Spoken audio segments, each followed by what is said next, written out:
Welcome to Petersham Nurseries Bud Vase styling demonstration. My name is Ronny de Koning and I am Petersham Nurseries lifestyle buyer and brand ambassador. I'm also a trained florist for many years, so you are in good hands today. The Bud Vase collection is one of Petersham Nurseries' best-selling product. One of the reasons for that is that it is a very handsome and elegant collection. Also, it's very versatile because each of these individual vases can be used on their own to brighten up a writing desk, a bedside table. A row of them can be used on a mantelpiece, any of your windowsills to bring nature closer into your house, or they also look very good on a dining table where they create each on their own individual place settings, or they can be part of a tablescape when they collectively be put in the center of the table. Whenever I look at these little stars, they always remind me of splashes of water, each different in shape and size. So if you look at the collection, which consists of 6 different ones, you could nearly split them up in half. There is a couple that are shorter in body and plumper, and then there's another couple that are more tall and slimmer. So this last group would be more suited if you want to create height, and the other group would be more suited if you want to create a fuller and shorter look. Now, the content and the result of filling these vases obviously all depends on what you can get your hands on. It depends also on your personality, your style, maybe even your mood. The most natural look you can create is obviously with garden flowers. Now, if you have a garden, it's great fun to go out and with each of these shapes in mind, specifically choose the content. But not everyone has a garden, and if you have to rely on florists, hopefully their selection will inspire you.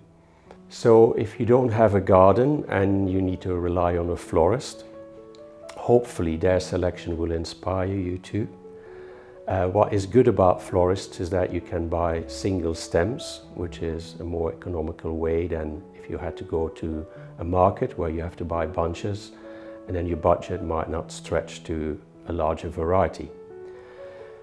Now, as we are late autumn and there was not many flowers or color left in our garden, I had to go to a flower market early this morning in central London.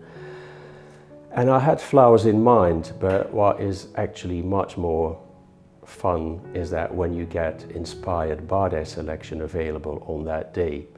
So the first flower that spoke to me that morning was this pink anemone. It's very strong in color, as you can see. It's very bright, but it holds such an energy. So, you know, it had to be the start of my collection. So the next step was what goes with this flower. So I did not want to go down the route of like having a pink theme, shades of different pinks. So I wanted to still create that more natural garden feel. So for that, I picked up some autumn hydrangeas. And as you can see in the center of the anemone, there is a white circle. So obviously that means that white would work well with this flower. So there were lilies, there were roses, there were hyacinth, but they were all too big. So I decided to go with the paper white, which is a scented narcissi, which comes now in winter, and it's really delicately scented. And also what is nice about this is that you could play with different stems in different heights. I also used or picked some hellebores, winter bells, and I've got even a few plum-colored hellebores. Now I also picked some hellebores, winter bells, And I did find in the garden a couple of Helleborus orientalis, some plum-colored ones, speckled variety. I also snipped a few Skimmia branches. And then what I always like to do to actually bring more joy and zing to a flower palette, color palette, is to add orange. So I picked some bright zingy orange ranunculus, and I also picked some yellow ilex berries just to give a different shape and dimension to the arrangement. So it's also nice to add some foliage. Now in winter, again the center of the anemone has a little bit of blue, a blue tint to it, I'm using some myrtle, which has this really beautiful blue winter berries. I have some eucalyptus populus, a red variety. I've got also another eucalyptus which got like a lighter green tint to it. And then I've got some dog hobble, a red variety again, because I like to set off the pinks and oranges with red dark foliage too. So as I said earlier, some shapes suit themselves for taller flowers, others more for short ones. So let's start with the first Bud Vase, which is this tall, slender one. And for that, I'm going to use the paper whites. I'm going to use several stems, so cut them in various heights. So I will gauge first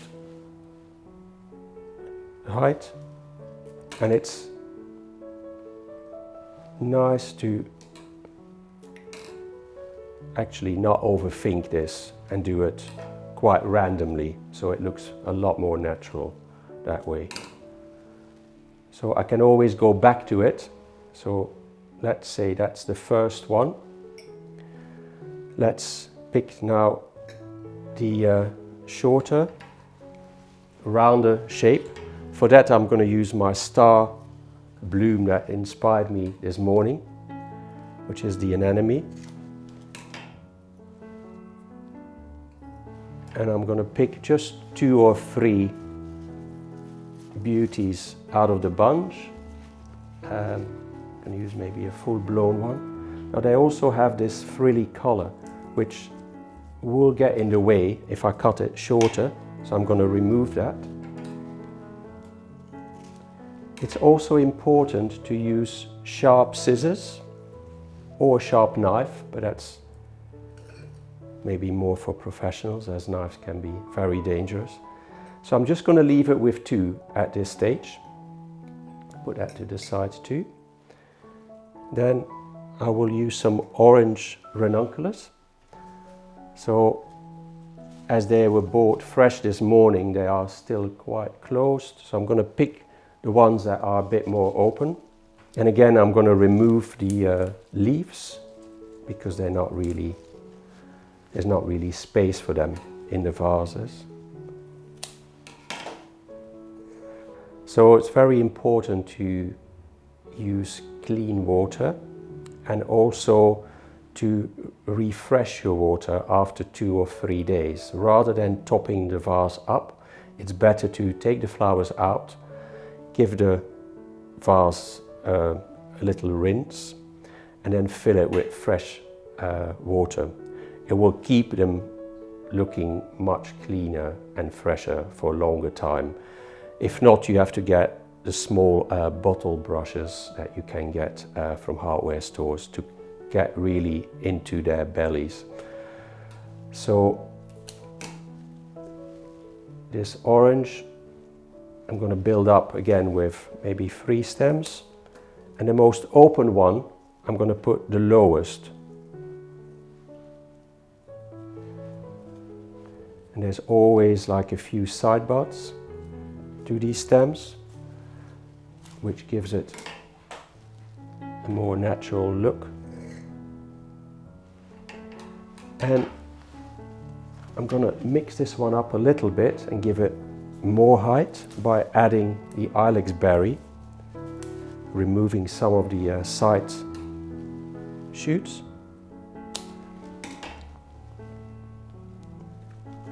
Also important is to often cut your flowers in an angle, because like that they have more surface to drink water with, because they will drink most of their water by the center of the stem.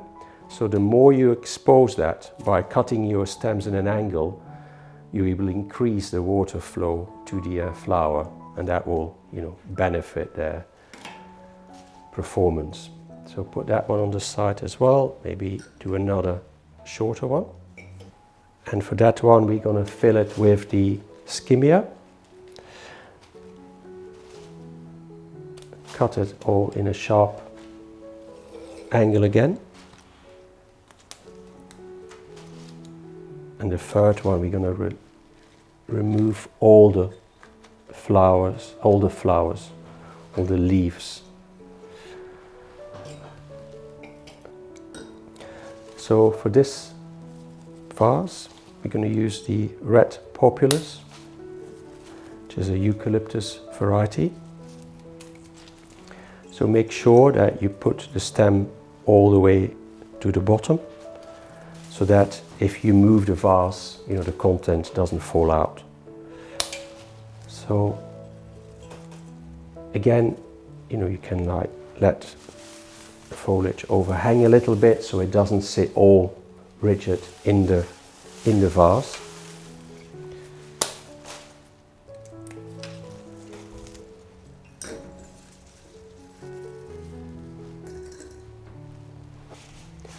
So then for the shortest and roundest little vase, I'm going to find them a match, which I'm going to decide on this hydrangea, and this is an outdoor grown variety, and as you can see the color has gone from deep red to faded green, so in winter often they revert back to green.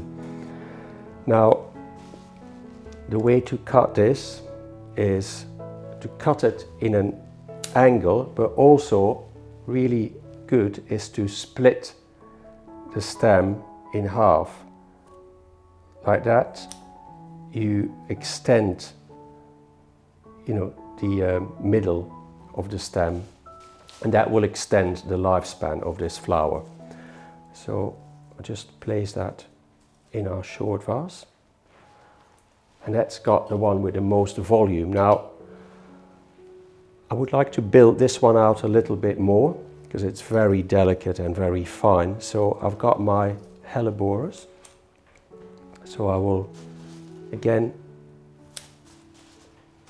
cut it in an angle and maybe remove the side leaf, place that in there, and maybe choose one that's got a bit more flowers to it. This one here.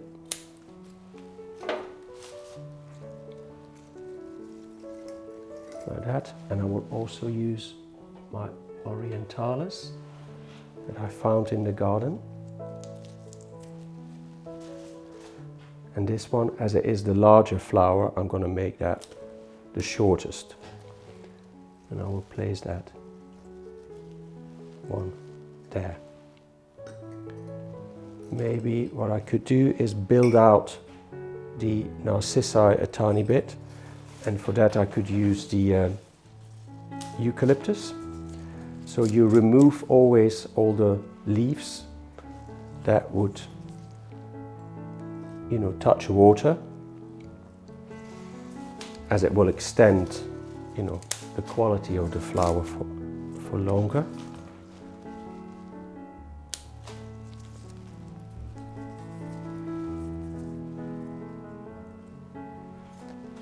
Going to put maybe a different tone in the third one, the last one, because I don't want to overfill them.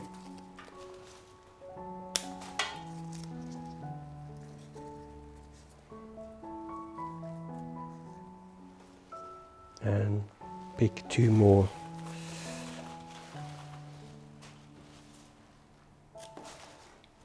Narcissi, just to give a little bit more the white. Now, like I said, these flowers were bought this morning, so they not have fully opened yet, but that's the pleasure of the flowers, that they will do different things throughout their vase life. So, starting with the shortest, we had our hydrangea. Then the next one was our skimmia. So if we were to create a composition with these, it's nice to mix them up. So I would then place my white narcissi with eucalyptus, maybe there. I have my orange ranunculus and the ilex berry, put that there. Then there is the anemone, which I could put on the side like that. And then the last one, which is my hellebores with the populus eucalyptus, which could go in the front there.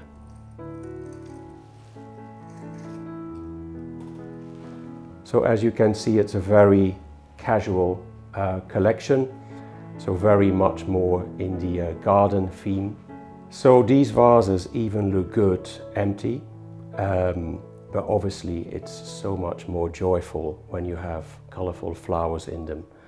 So I would say have fun by creating these little vases at home, and I would like to thank you for watching this demonstration.